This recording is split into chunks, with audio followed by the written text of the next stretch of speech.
Hello, my name is Father Gregory Pine, and I am a Dominican friar of the province of St. Joseph. If you haven't seen it yet, I just wrote a book about prudence, which is available for pre-order on Amazon.com, and it's called Prudence, Choose Confidently, Live Boldly. But that's besides the point. The point is, this is Pints with Aquinas. And in this episode, we're going to talk about vaccine mandates and why it's not prudent and perhaps not ethical in certain instances to pass them. Let's just get right into it. Okay, so I think the part of the reason why I wanted to do this is because, one, there's the thing itself. Like, what do we think about vaccine mandates, and how do we react in response to vaccine mandates, or how we use legitimate means to push back against vaccine mandates. So there's like the thing itself, okay, on the one hand. But then also there's the way that we argue about it. And the reason that I'm concerned about the latter thing is because I think that sometimes we mix good arguments in with bad arguments, and then it ends up undermining the position. So St. Thomas Aquinas says this with respect to arguments about the most blessed Trinity. He says, don't try to prove the blessed Trinity by reason. One, because you can't. And two, because it exposes the faith to mockery. Because other people think, wow, they believe in the blessed Trinity because of those weak arguments. That's laughable. They must not be serious, right? They're just a joke. So I think that it's good to discipline our argumentation, just to kind of sort out what we're saying, for what reasons, what obtains, what's more like kind of atmospheric.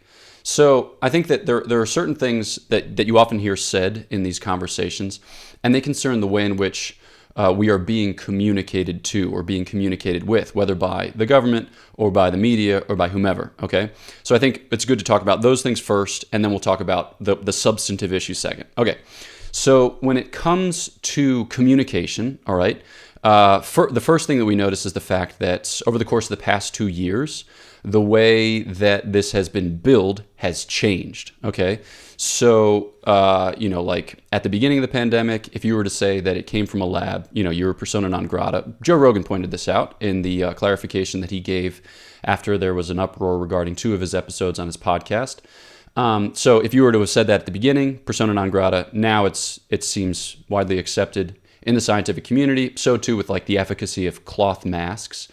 So too with like the way in which vaccinated persons can still contract COVID and potentially spread it, things like that. So like the information is shifting, and it's not that like people are lying and then they're not lying, or people are not lying and then they're lying necessarily.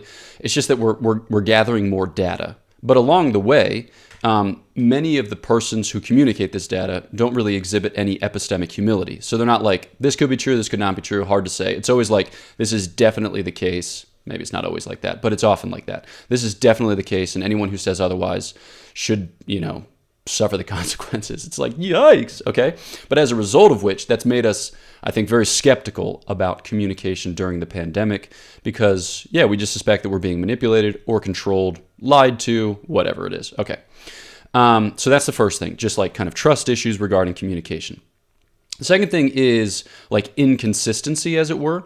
So it's good, it's good to register the fact that we're hearing certain things regarding the pandemic. So we're hearing certain things about health and how important it is, and about protecting the vulnerable and how important that is. But that doesn't necessarily jive with what we're hearing from other corners of society. So for instance, like in the United States, almost 2 million children are aborted every year. They would be considered persons, and they would also be considered vulnerable, but we're not very motivated for their health, which is disconcerting. I live in Switzerland. Switzerland just recently made like a little machine pod robot thing so you can euthanize yourself in a very efficient and effective way. All right, so old persons are vulnerable, and people make the argument, well, it's consensual. It's those people who want to like kind of die in a peaceful place or exercise control over their own end. But I mean, like whenever you change legislation about euthanasia, it goes from voluntary to involuntary. That's the general tendency of euthanasia, as is testified to by a lot of people smarter than I and more learned on this subject. This is pointed out by Matt Walsh. Everyone's like gung-ho for the environment before the pandemic, and then now we use like 18,000 surgical masks a day, which take like 450 years to decompose in a landfill. So it's difficult for society to enunciate its hierarchy of values, and we often suspect society of being confused in its enunciation. Society, I'm just using like a global term here to cover government, media, whomever. Okay. So this also contributes to our kind of like communication dysphoria. We're like, how are we being communicated with and to what end? Again, we suspect ourselves of being manipulated and being controlled. And then there's also just like genre issues. So sometimes when people say like, I am telling you the truth or I am telling you the news, what they're actually doing is advertising. Right? So this came out with respect to the origin of the virus. Like it was said at the beginning of the pandemic, definitely not from a lab, but then certain exchanges were leaked which said if we were to say that, if we were to reveal that this was from a lab, it would set back science in China for decades, or it would cause like a big rift in international relations in the scientific community, yada, yada. So it's like, we're not always being given the straight facts. Sometimes we're being given the facts through a kind of advertising interpretation. It's like, yeah, this is the case, but we want people to do this, and so we're going to tell them this, which is not good. Okay, so those would be like communication issues, all right? And those, I would say, we set those to one side. So we have to acknowledge the fact that we're experiencing what we're experiencing, and that we are interpreting it as we are interpreting it, and that it's very justified in many cases that we feel angry about that we feel sad about that we feel like indignant even about that. So that's just like acknowledge what we're getting and then how we feel about it. All right. But I think on the other side, I think it's good just to kind of discipline our argumentation. What are the most principled reasons for which vaccine mandates ought not to be put in place? And I'm not going to like specify in this particular line of business or in this particular international situation. Just like I'm going to do a big tent argument, and then the particular applications come in their turn. So the first thing is just to talk a little bit about whether or not the government has the right to coerce you. And the simple answer is yes. Okay.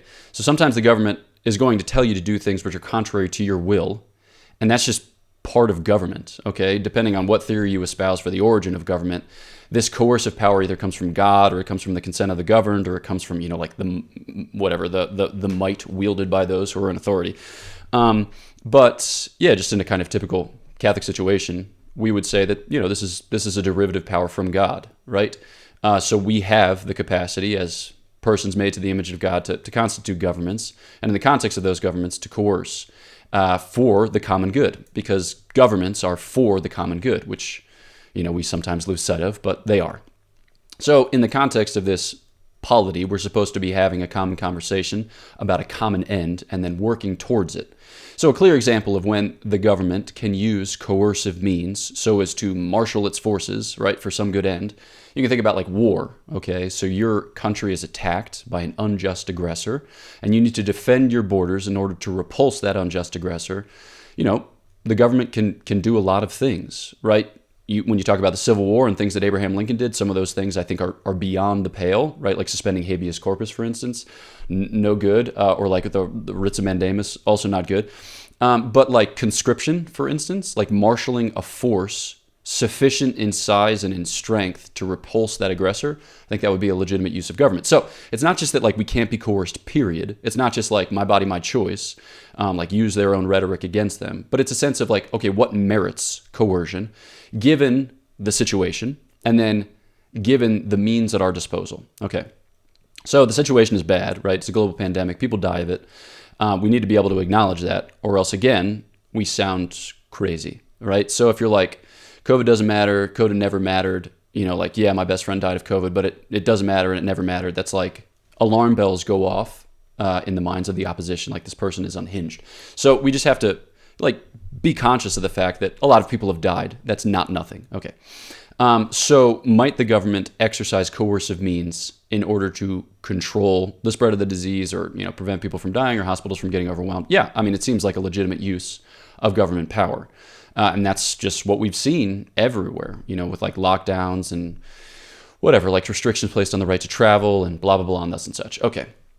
Now, prudentially, how you go about doing that, all right, will, be better or worse, depending on the implementation, depending on how you conceive of it. So I think that you can just simply say like some countries have done it better and some countries have done it worse.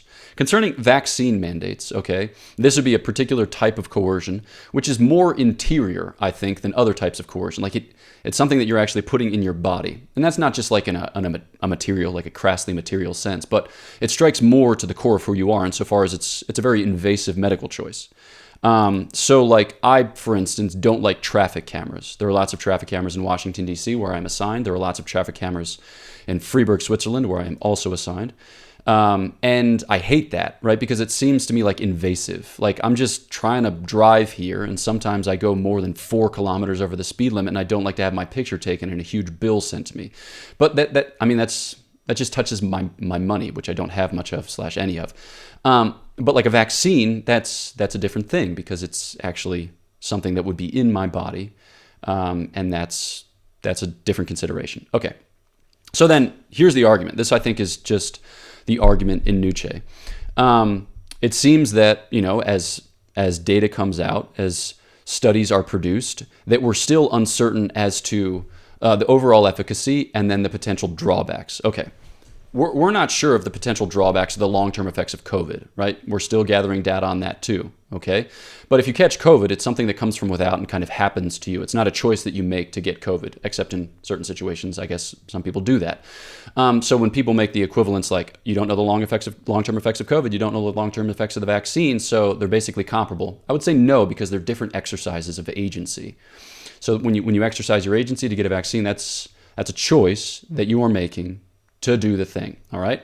And this vaccine is still in the process of, kind of working out the details. Is it a good vaccine? I don't know. I'm not a scientist, right? I've read some things which seem to suggest that it is. Certainly it seems to reduce the risk of serious infection or serious disease, and then it reduces the risk of hospitalization, it reduces the risk of death, which all seem like good things, okay?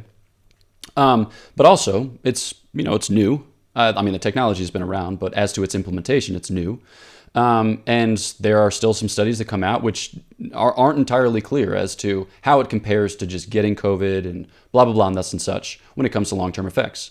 So you'll often hear the Nuremberg case cited with respect to experimental medical testing.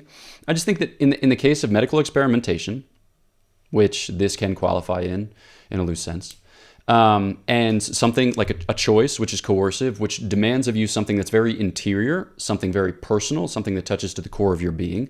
I think that is compelling reason not to pass a vaccine mandate.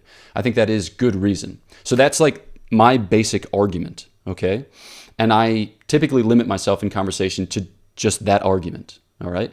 And so the other things I think are good to acknowledge insofar as it's really hard to talk about COVID, and we need to do some ground clearing if we are going to talk about COVID well. Actually, I just recorded an episode of Godsplaining with Father Bonaventure called Talking About COVID, which I would recommend, which just frames the question in an even broader sense. So yeah, those are my thoughts. I could be wrong. I stand to be corrected. I encourage you to drop your comments in the comment box, and we hopefully can have a fruitful exchange and maybe revisit it in coming days.